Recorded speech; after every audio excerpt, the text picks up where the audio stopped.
Thanks for joining us tonight. I'm Kyle Clark.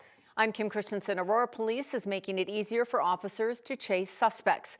The department announced the policy change today. 9 News reporter Rachel Krause joins us now from Aurora. Rachel, this is an expansion on their previous policy.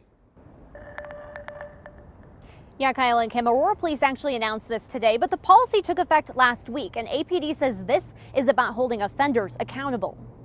These pursuits, pursuit policies are going to be fine-tuned, constantly. Ed Obayashi is a police pursuit expert. He's been following changes in policy for a while now. At least a couple of decades. He says wanting to chase after a bad guy is in our DNA, but policies and attitudes on when it's right to chase often change over time. And policies are designed to make these pursuits safer. Aurora Police has expanded their pursuit policies, making it easier for officers to start a chase. Obayashi says deciding what to restrict and when isn't easy. At what point do we let the bad guy get away? Where's the dividing line? It's impossible. You do the best you can. APD now allows officers to start a chase if a suspect has committed a felony and presents a risk to public safety, but also if they've committed a crime with a gun in public, if they're driving under the influence, or if they're driving a stolen car. That's a big expansion from the last time APD changed their guidelines back in October, when it was just felony suspects and DUIs. Is an all-felony pursuit policy responsible?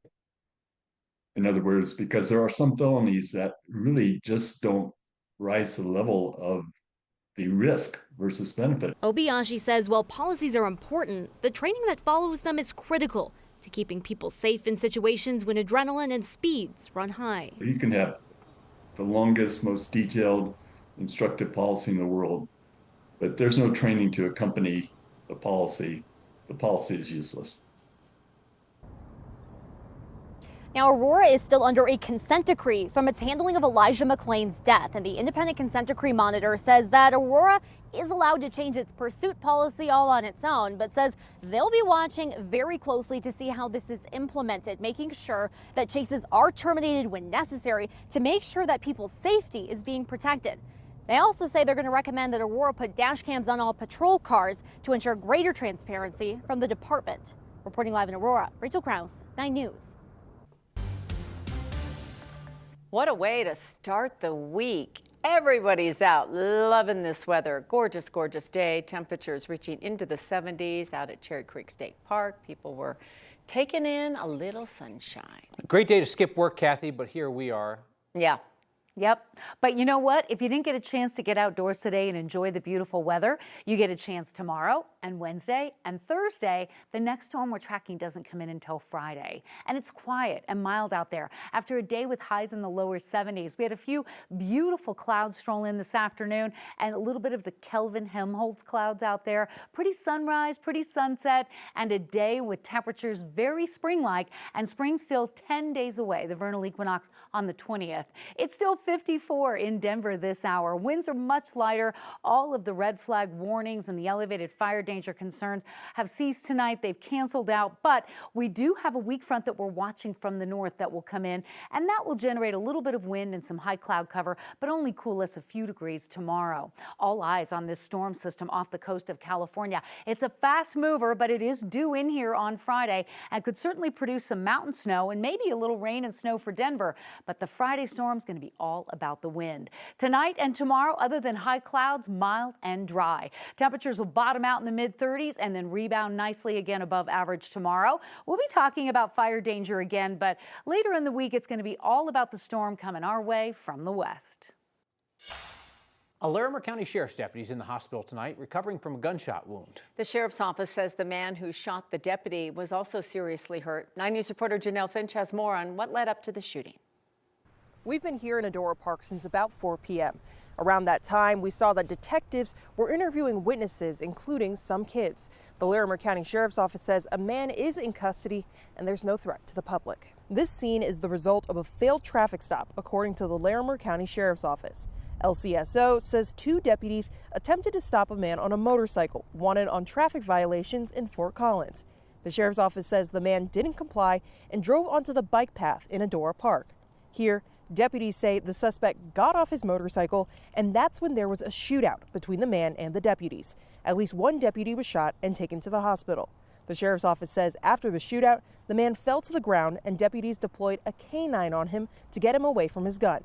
Law enforcement says the man was taken to the hospital with serious injuries. We're working to learn more about whether the man was shot or injured by the dog and how he's doing now. The sheriff's office says Loveland PD will be taking over the investigation. In Fort Collins, Janelle Finch, 9 News. A 15-year-old boy is dead after police say a group of teens were playing with a gun. This happened last night in Aurora. Well, let's bring in 9 News reporter Spencer Soysher on this. Spencer, the boy who was holding the gun at the time of the shooting is now facing really serious charges. He's facing charges of second-degree murder, and according to our legal expert, that means police believe this shooting was not an accident. This happened at a mobile home park off Sable Boulevard in Aurora.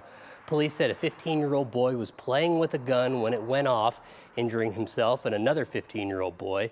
Police say a third teenage boy drove them to the hospital where the victim died. Because the boy who's now facing charges is underage, police haven't released his name or any information about him. But 9 News legal analyst Scott Robinson says the second-degree murder charge here indicates police believe the teen who fired the gun knowingly fired it, even though he knew it could kill another person. The word knowingly is not consistent with the word accidentally. In the case of an accidental shooting, there can be criminal charges. Unlawful discharge of a weapon is one possibility. Unlawful use of a weapon is another. But these are far less serious charges. Police haven't said how the boys got the gun. Robinson says it's possible if they got it from a family member, that person could be charged with unlawful storage. But that's not clear right now as police continue to investigate. Spencer Soysher, 9 News. The former Lakeside Town Clerk will be sentenced in May after pleading guilty to embezzlement today. Brenda Hamilton's accused of buying police cars from the town below market value, then selling them for a profit. Prosecutors say her dad, former police chief Robert Gordnier, approved the purchases. He pleaded guilty to embezzlement and official misconduct in January. He was sentenced to 4 years probation, ordered to pay $26,000 to the town. As part of his deal, he can't hold any elected position. People who live in an apartment complex in Denver are suing their landlord, claiming dangerous living conditions. The property was also targeted by immigration raids last month. Tenants at the Cedar Run apartments are suing Gelt Ventures. They claim security doors won't lock or even shut. They also say there's often drug paraphernalia and human waste in common areas. Just last year, the Colorado legislature passed a bill allowing tenants to go to court if they feel their landlords are not providing safe and healthy housing. So 2 tenants filed a lawsuit in hopes their landlord will make the repairs. This case fundamentally is about public safety, right? We hear a lot of talk about public safety. We heard a lot of talk about public safety related to the ICE raids in February, right? Which purportedly pointed the finger at migrants or gangs or whatever. The true threats to public safety at Cedar Run, as alleged in this case, are corporate greed and corporate lawlessness. We reached out to Gelt Ventures for comment. We haven't heard back yet.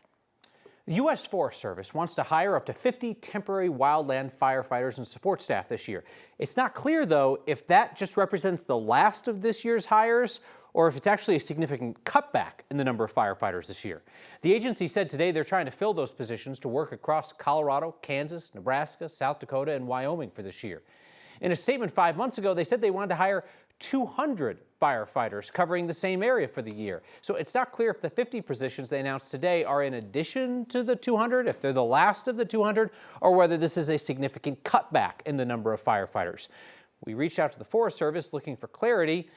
They directed us to their website, which did not answer the question.